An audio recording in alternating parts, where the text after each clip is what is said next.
Hi, I'm at the iMagazine Global Forum 2019, and I'm here with Smooch Reprovich Reynolds of ZRG Partners. Thank you so much for being with us. Thanks for having me, Tim. It's been a great conference so far.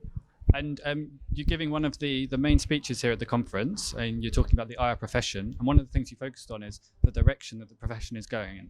Can you give us a bit of information about how you see the profession developing?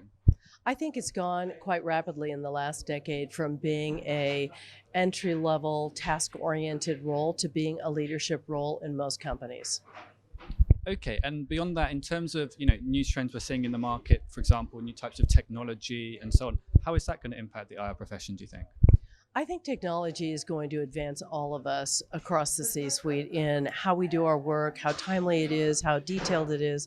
But I think at the end of the day, when you're talking about an investor relations officer, you're really talking about wisdom and judgment. And that comes from experience, a little battle testing, and the wisdom that comes from making some mistakes along the way and learning how to be best in class practice.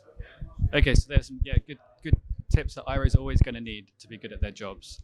Another thing that came up in your session is the potential transition that IR people can make to the C-suite.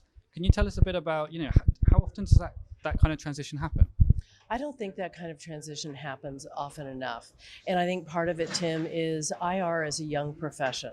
So it's really only been around about 30 years and people tend to fall into it.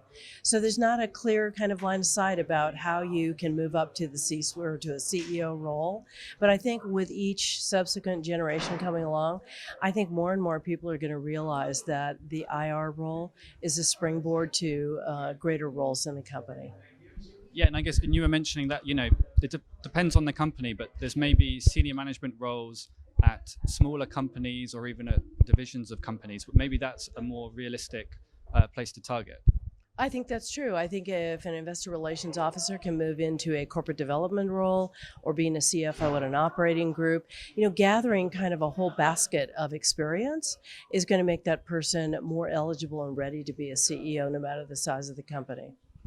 Okay, great. And maybe one last question. We're asking everyone here, just if they have one tip, one piece of advice that they could pass on to the investor relations officers who are gathered here, what would you pick?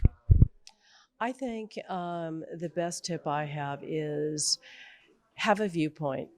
Do your research, be knowledgeable, gain the right kind of business acumen, but have a spine where you can have a viewpoint that's credible with your CEO and CFO. I think that's a great point. Smooch, thank you so much for talking to us. You're welcome. Thanks for including me.